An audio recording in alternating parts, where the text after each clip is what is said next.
Como vai? Como foi a sua semana? Estamos juntos mais uma vez e vamos estudar a Bíblia, a Palavra de Deus. Antes, porém, nós vamos orar. Querido Deus, abençoa-nos e orienta-nos no estudo da Tua Palavra. Cada um dos Teus filhos que acompanha esse estudo, que possa ser enriquecido com os ensinamentos da Tua Palavra. Em nome de Jesus. Amém. Muito bem, nós estamos estudando ainda as cartas de Paulo aos Tessalonicenses, estamos na segunda carta. Eu disse que hoje nós estaríamos observando um texto do pastor Darcy Duzilek, da editora Horizontal, que ainda vai nos trazer alguns subsídios dentro da segunda carta do apóstolo Paulo aos Tessalonicenses, especificamente contextualizando o assunto, o que tem para nós no dia de hoje essa segunda carta. Quero lembrar algumas coisas que nós já dissemos anteriormente. Por exemplo, que as cartas foram escritas quando o apóstolo Paulo estava lá em Corinto, provavelmente no ano 50 e 51 depois de Cristo, uma carta próxima a outra, porque houve uma necessidade de esclarecer as pessoas, talvez alguns meses entre a primeira e a segunda carta.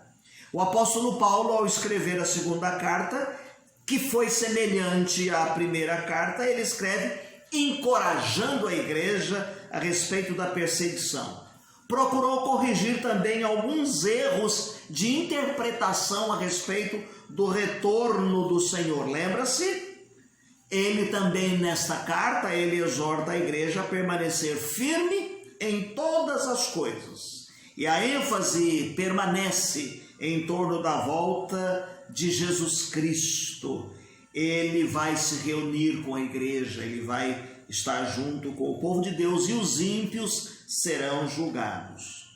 Paulo, então, instrui a respeito da manifestação do filho da iniquidade, Esse filho da iniquidade é aquele homem que possui poder demoníaco, aquele homem que reivindica para si prerrogativas divinas para si mesmo, tá certo? Nós chamaríamos esse homem de iniquidade como aquele que vem e quer tirar o poder em torno de Jesus Cristo.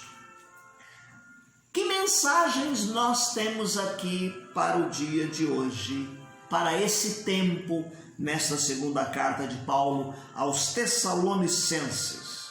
A primeira, reforçando aqui, é a respeito da perseguição e o sofrimento. Não devem nos afastar do Senhor. Pelo contrário, devem ser vistos como um recurso para dependermos mais do poder de Deus e da força que vem de Deus nas nossas vidas. Dificuldades e crises os crentes, os cristãos de todas as épocas enfrentaram e nós também temos e enfrentamos hoje. Mas eles devem ser uma oportunidade para o nosso crescimento espiritual, para o nosso amadurecimento. Jesus foi muito honesto com relação a isso quando ele disse: no mundo tereis aflições, mas tende bom ânimo, eu venci o mundo. A outra mensagem que cai para nós hoje é a respeito da escatologia.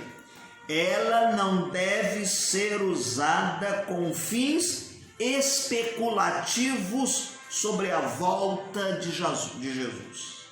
Há muita especulação sobre a volta do Senhor. Aliás, o Senhor Jesus já havia prevenido, dizendo que muitos iriam ei-lo aqui, ei-lo ali, ei-lo acolá. Mas nós devemos tirar aqui pelo menos 3 mensagens nesse momento de escatologia. Primeiro, deve servir como uma advertência. Advertência para que nos aprontemos para o encontro com o Senhor. Lembram-se da parábola das virgens, das prudentes e das loucas? Que despreocuparam-se 5 delas com o azeite, e na hora que o noivo chegou, elas já não tinham mais o azeite porque ficaram tão despreocupadas e desprovidas. Então, falar em escatologia deve ser uma forma que deve soar para nós como um preparo para esse encontro com o Senhor.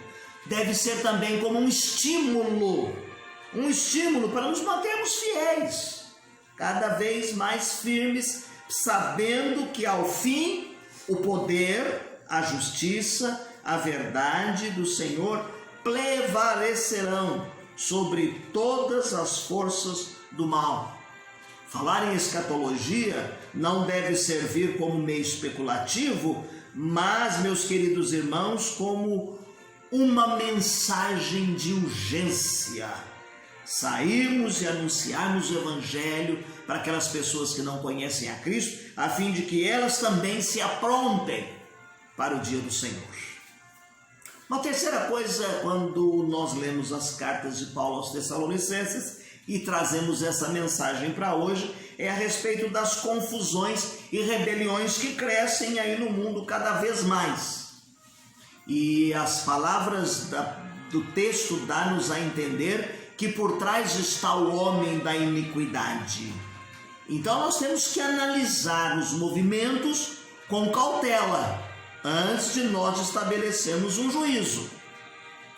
Há muitas reivindicações na sociedade, há muitos movimentos reivindicatórios, alguns legítimos e outros ilegítimos, alguns que falam de justiça, outros de pessoas sendo injustiçadas.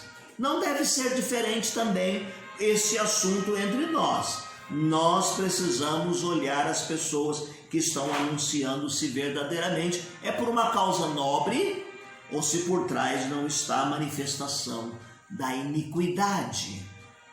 Quarto, trazendo essa mensagem para hoje, a manifestação do ministério da iniquidade vai tornar mais evidente a supremacia do poder de Deus. Quando o homem da iniquidade, o anticristo, se manifestar na história dos seres humanos, diz-nos a Bíblia que ele vai ser destruído. Sabe como? Diz-nos aqui, capítulo 2, verso de número 8, que será com o sopro da sua boca, Jesus Cristo haverá de destruir o anticristo. Logo, não há razão, meu querido, para nós termos temor, para os crentes ficarem desfalecidos, mas esperarmos confiantes a volta de Jesus. Há mais duas coisas que eu quero enfatizar aqui, trazendo essa mensagem para nós hoje. A igreja deve procurar se fortalecer no conhecimento da palavra de Deus.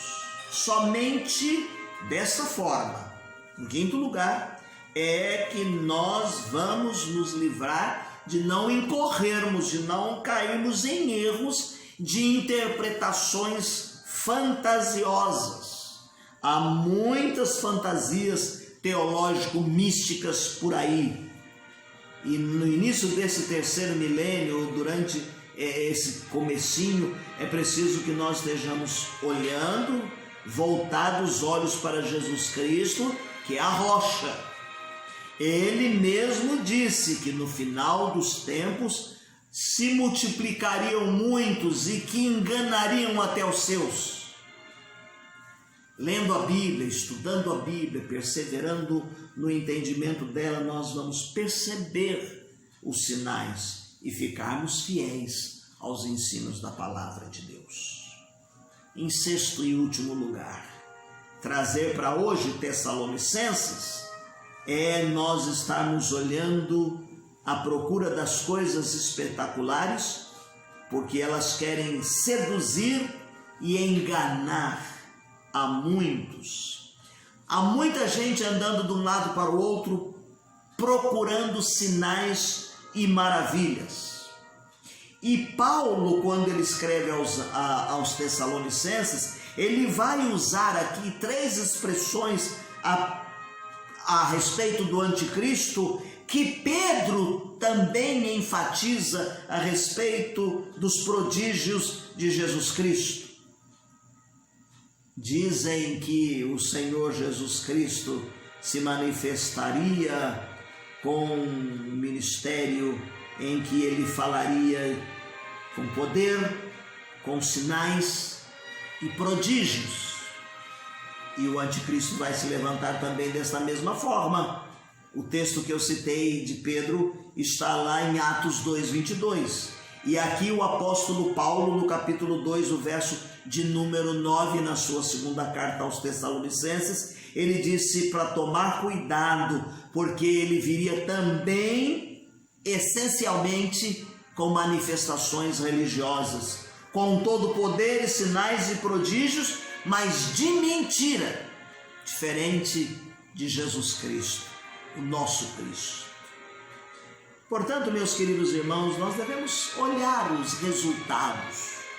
Os resultados são éticos. As pessoas que falam a respeito dessas verdades têm uma vida ética. Se os sinais não são éticos, se as pessoas que pregam não vivem uma vida pautada na palavra de Deus, eticamente correta, então os prodígios serão de mentira. Algumas perguntas para nós fecharmos a nossa lição de hoje.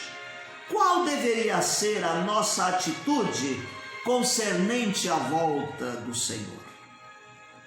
Segundo, faça uma comparação entre o ensino de Paulo e sobre a segunda vinda do Senhor em 1ª e 2ª Tessalonicenses. Terceiro, por que os crentes devem evitar indolência? Lembram-se dos que não trabalhavam e ficavam às custas dos outros? Então aqui vem uma pergunta: por que os cristãos devem evitar a indolência em sua expectativa da volta do Senhor? Qual a relevância, em quarto lugar, do ensino de Paulo sobre a volta de Cristo para o ministério pastoral e de evangelização nos dias de hoje? Quinto, quais são as implicações para a ética cristã do ensino de Paulo sobre a volta de Cristo? Gostou? Então detenha-se lendo calmamente aí, debruce-se nas cartas de Paulo aos Tessalonicenses, enriqueça o seu conhecimento e a sua maturidade e o seu fortalecimento em torno da palavra de Deus e da volta de Cristo. No nosso próximo encontro, nós vamos entrar na carta de Paulo a Timóteo, na sua primeira carta.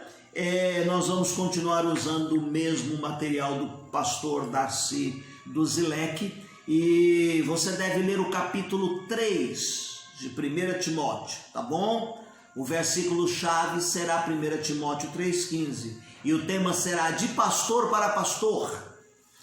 Aí no finalzinho da nossa lição vai aparecer os textos para a sua leitura diária. Eles estão fora de Timóteo, talvez 1 ou 2. É importante que o irmão copie e faça a sua leitura diária. Também não deixe de fazer aquela leitura dentro do formulário que a igreja está propondo, ler a Bíblia toda em 1 ano, está certo? Então que você possa crescer e que você possa ser enriquecido a cada dia e que nós possamos amadurecer espiritualmente. Há um hino no nosso cantor cristão que diz: enquanto, ó Salvador, teu livro eu ler, meus olhos vêm abrir, pois quero ver além da mera letra, além da mera letra. Que Deus, através do teu Santo Espírito, enriqueça o seu entendimento e o seu conhecimento, e que você possa crescer espiritualmente na presença de Deus. Que Deus te abençoe. Até o nosso próximo encontro.